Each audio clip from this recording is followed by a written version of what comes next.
Assalamualaikum, welcome back to the story time. अस्सलामुअलैकुम। मैं कराची की रहने वाली हूँ। जब मैं 4 साल की थी मेरे साथ पैरानॉर्मल एक्टिविटी होती रहती थी। शायद ये मेरी सबसे बड़ी गलती थी कि मैंने किसी से ये बात शेयर नहीं की। फर्स्ट टाइम जो मैंने देखा वो बहुत ही ज़्यादा डरावना था। जब मैं अपनी बड़ी बहन के साथ खेल रही थी, ये सिर्फ मैंने नहीं बल्कि उसने भी देखा। जब हम खेल रहे थे तकरीबन दोपहर का टाइम था, वही नीम का दरख्त बिल्कुल हमारे सामने। अगर आपने वो वीडियो नहीं देखी तो जाके देख लो। नीम का दरख्त बिल्कुल हमारे सामने ही था और अचानक से जब हमारी नज़र पड़ी तो हमने देखा कि सफ़ेद पोश आदमी खड़ा हुआ, सफ़ेद शर्ट में। उसकी आधी शर्ट खून से भरी हुई थी, यानी कि एक साइड खून से भरा हुआ था और उसके पूरा आधा चेहरा जला हुआ था। वो बहुत ही ज़्यादा डरावना था। उसकी जो आधे चेहरे की जो साइड की आँख थी वो बाहर निकली हुई थी। जब मैं याद करती हूँ अभी भी मेरे रोंगटे खड़े होते हैं। और ये सिर्फ मैंने नहीं बल्कि मेरी बड़ी बहन ने भी देखा और हम फ़ौरन अपने घर गए और वहाँ जिक्र किया। जब घर वालों ने आके देखा तो वहाँ कोई भी नहीं था। घर वालों ने कहा कि शायद चोर होंगे, क्योंकि उस वक्त लड़ाई के बाद दरख्त के पीछे कोई नहीं जाता था, क्योंकि वो मशहूर था कि ऐसी चीज़ें मत। तो घर वाले कहते हैं कि शायद चोर छुपने के लिए वहाँ गए होंगे। अब तक लेकिन वो कोई इंसान नहीं, क्योंकि इंसान को हल्की सी भी चोट आ जाए तो वो बर्दाश्त नहीं कर सकता। उसका तो पूरा आधा चेहरा जला हुआ था और खून उसके शर्ट में थे। ये थी एक स्टोरी। दूसरी स्टोरी भी इसी से ही जुड़ी हुई और दूसरी स्टोरी भी मेरे ही साथ पेश आई। मेरे साथ बचपन से लेके अब तक बहुत सारी स्टोरियाँ पेश आई, लेकिन इनमें से मैं सिर्फ 5 स्टोरी आप लोगों से शेयर करूँगी। अगर आप लोगों को थोड़ी सी इंटरेस्ट हुई मेरी सच्ची स्टोरी में तो पार्ट 2 कमेंट में लाजमी लिखिएगा। तो ये भी उसी दिन की बात है जब हम काफ़ी बीमार हुए। उसके देखने के बाद अक्सर हम रातों को 11 बजे लाइट चली जाती थी। हम अपने सामने वाले पड़ोसी के बच्चों के साथ खेलती थी, तो 11 बजे रात के लाइट जाती और हम आके सो जाते। इसी दौरान डेली की रूटीन में हमारा चल रहा था। हम जैसे ही ग्राउंड में खेल के आए तो लाइट गई और हम ऊपर चढ़ने लगे। ऊपर जाते ही हमने देखा एक सफ़ेद खातून है जो सफ़ेद कपड़ों में, बिल्कुल साड़ी नमूना कपड़ा था सफ़ेद कलर का। वो बैठी हुई, सर उसका नीचे, और वो रो रही है। उसके बाल उसके आगे थे, हम उसका चेहरा नहीं देख पाए, पर उसके सर घुटने में छुपा हुआ था। और ये वाक़या सिर्फ मैंने नहीं बल्कि हमने सब उन बच्चों ने देखा। हम तकरीबन 7 बच्चे थे। उस वक्त हम फ़ौरन भागे और नीचे गए। नीचे से हमें जो भी बंदा मिला हम उसको साथ लेके ऊपर गए। जब हम उस आदमी के साथ ऊपर गए तो वहाँ कोई भी नहीं था। हमारा फर्स्ट फ्लोर में घर था और हम डायरेक्ट भाग के चले गए और वो आदमी रुका रहा, यानी कि अब भी दुनिया में अच्छे लोग बाकी हैं। ये थी दूसरी स्टोरी। तीसरी स्टोरी भी उसी इलाके की है। अक्सर हम राजस्थान हैं, यहाँ लोड शेडिंग तो होती ही रहती है। इसी दौरान लाइट चली गई और हम रात को सो रहे थे। तो हमारे पास सोनी का कैमरा था जो कि बाबा लेके आए थे बाहर कंट्री से। उस टाइम बहुत ही ज़्यादा लेवल था इनका। तो हमारे घर वालों ने सोचा क्यों ना हम पिक्चर्स क्लिक करते हैं। वहाँ पर पैरानॉर्मल एक्टिविटीज कैमरे में नज़र आती थी सर्कल में। इसी दौरान उन्होंने पिक्चर्स क्लिक की और बिल्कुल कोई हमारे हाथ के पास बैठा हुआ है तो कोई हमारे पाँव के ऊपर बैठा हुआ। ये सारी पैरानॉर्मल एक्टिविटी, वहाँ तक तकरीबन बहुत सारी चीज़ें थी, अभी तक समझ नहीं पाए। लेकिन एक हुए नहीं होती है, ये हवाई मखलूक ही होती है जो कैमरे में इसी दौरान रिकॉर्ड होती है। तो इसी तरह मैं आपको इसकी एक स्टोरी सुनाती हूँ। एक रात हम खेल रहे थे, मतलब रात तो नहीं हुई थी, मगरिब का टाइम था, तकरीबन रात होने ही वाली थी। अक्सर ट्यूशन मदरसे स्कूल से आते तो हमारे पास टाइम ही नहीं होता, और जब टाइम होता थोड़ी देर हम खेलते, उसके बाद आराम से खाना खा के सो जाते। तो इसी तरह से हमारा डेली काम था, जिस तरह मैंने पिछले स्टोरी में बताया, फर्स्ट स्टोरी में, कि हम रात को बाहर, रात से पहले खाना खाने के बाद, डिनर के बाद थोड़ा खेलते, उसके बाद 11 बजने से पहले लाइट जाती और हम ऊपर आ जाते। तो इसी तरह से हम स्टोर रूम में भी खेलते थे। हमारे मतलब खेलने की अलग अलग जगह होती, जैसे कि हम स्टोर रूम हमारा खेलने की जगह होती, और हमारे खेलने की जगह होती जिसके हम कभी कब्रिस्तान वाला भी खेलते। वो स्टोरी मैं आपको 5वीं स्टोरी में सुनाऊंगी, वो भी बहुत ही खतरनाक स्टोरी है। तो इसी तरह से मैं आप बता रही थी कि हम स्टोर में खेलते थे। इसी तरह अंधेरा था, हम हमारा डेली खेलना होता था, तो हमें इतनी वो नहीं होती थी।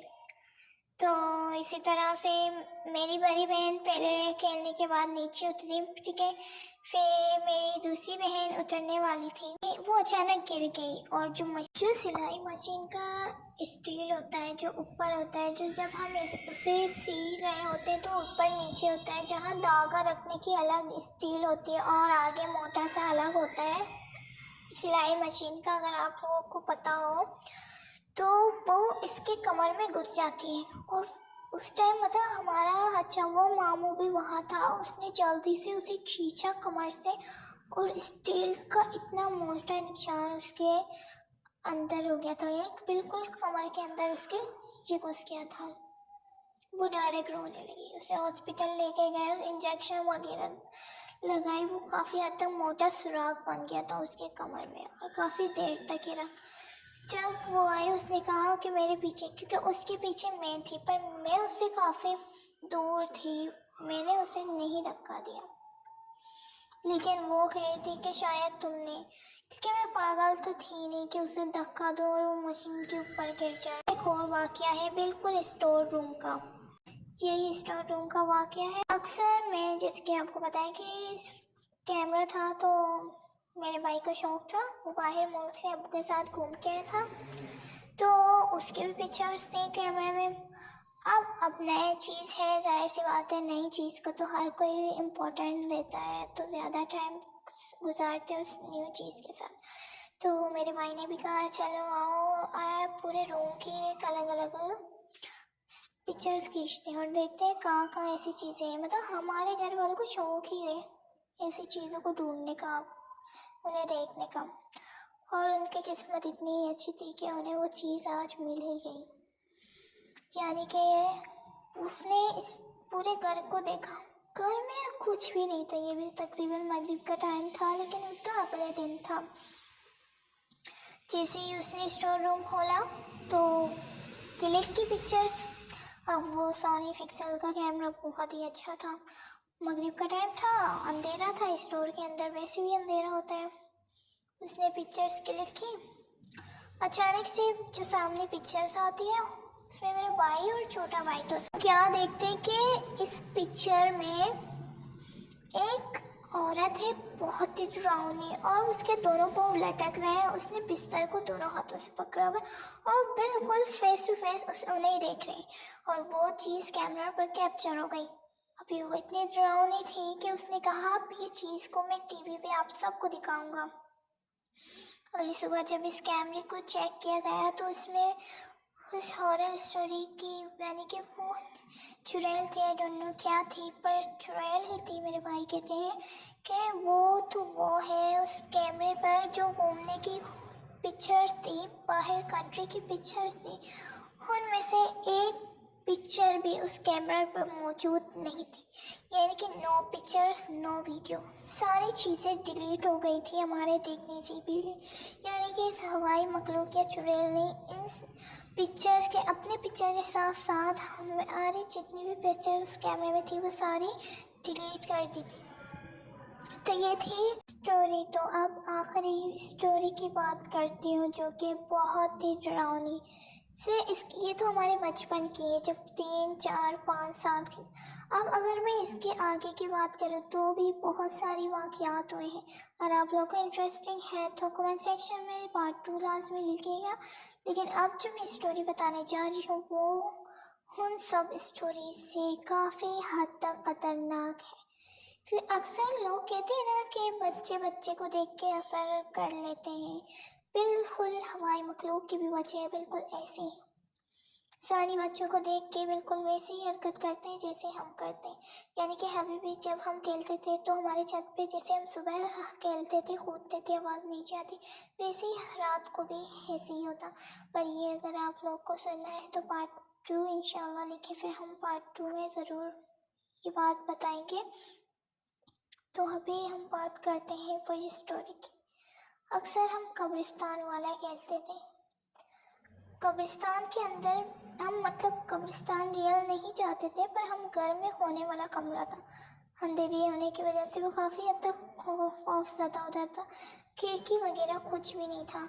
तो अक्सर हम वहाँ जाके खेला करते थे। वही बिल्कुल स्टोर रूम वाला कमरा था, काफ़ी हद तक खौफज़दा। वहाँ पर ऐसी हवाई मखलूक होती थी, जिससे मैंने आपको पहले ही कहा, हमें शौक़ होता था ऐसी चीज़ों का। तभी आज हम भुगत रहे हैं शायद अपने शौक़ की वजह से। तो शुरू करते हैं खौफनाक स्टोरी। तो जब एक बंदा जिसकी बारी होती है, जिसके मैं थी, मेरी बड़ी बहन, मेरे बड़े भाई थे, अक्सर ये खेल खेला करते थे। हर रोज़ हर रात को किसी न किसी के मरने की बारी आती। यानी कि खेल एक ऐसी खेल थी जो हमने अपने दिमाग से बनाई हुई थी शायद। हर एक बंदा कब्र में सोता और हम सब आके फातिहा पढ़ने उसके लिए। जैसे हम फातिहा पढ़ने लगते तो कब्र का बंदा उठ जाता। यही थी हमारी जो गेम थी, वो यही थी। अब सेम हर रोज़ ऐसे ही होता था। एक दिन मेरा भाई था, जो कि मेरे बड़े भाई से छोटा था, जो मैंने आपको बताया चुड़ैल, उसके साथ मेरे बड़े भाई के साथ उसने भी देखा। तो आज उसकी बारी थी कब्र में सोने की। हम कब्र बिल्कुल वो रियल वाला कब्र बनाते, जिसकी तकिए रखते, तकिए के ऊपर बंदा सोता, बंदे के ऊपर दोबारा से तकिए रखते और तकिए के ऊपर चादरें, कंबलें, सारी चीज़ें बिल्कुल कब्र बनाते। और उसके सराहने पर ना एक नाम का बनता है ना जो रियल में, वो बनाते थे। अब सेम ऐसी था, जब फातिहा पढ़ने आते तो हम मतलब कब्र का बनता था, उठ जाता और हमारा काम था कि हम डर के भाग जाते। रूम वगैरह बंद करके हम अक्सर ऐसा खेल खेलते थे। और ये खेल नहीं, हम ऐसे बहुत सारे खेल खेला करते थे। तो ऐसे ही हुआ। आज मेरे बड़े भाई का टाइम था कब्र में सोने का। तो वो कब्र में सोया, सेम टू सेम ऐसे ही हमने कब्र बनाई। अब हम आए फातिहा पढ़ने, ठीक है। अब वो शोर मचा के कब्र से उठ जाते, यानी कि वो सारी चीज़ों को फेंक के उठ जाते।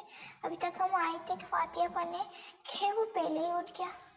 वो भाग के फटाफट कमरे से बाहर। अब जब हमने पूछा, हमारे बड़े भाई ने पूछा कि क्या हुआ तुम्हारे साथ। हम 3 साल के थे, तो हमारे बड़ा भाई था वो 7-8 साल का था। तो उससे पूछा कि क्या हुआ, तो उसने कहा जैसे ही हमें कब्र में सारी चीज़ें तैयार थी, लेटा जैसे तुम लोग आने वाले थे, तो मैंने साइड में देखा एक छोटा बच्चा बिल्कुल मेरी तरह लेटा हुआ है। बहुत ही खौफज़दा मैं हुआ।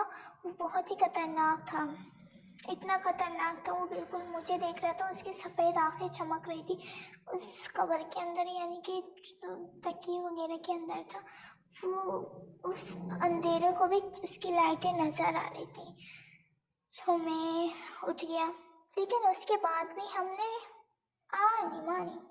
हम रोज़ ही खेलते रहे, रोज़ खेलते रहे। तो ये थी आज की स्टोरी। उम्मीद करती हूँ आपको पसंद आई। अगर पसंद आई तो चैनल को लाइक सब्सक्राइब लाजमी कीजिएगा। अगर इसका पार्ट 2 चाहिए तो कमेंट सेक्शन में वो भी बताएं।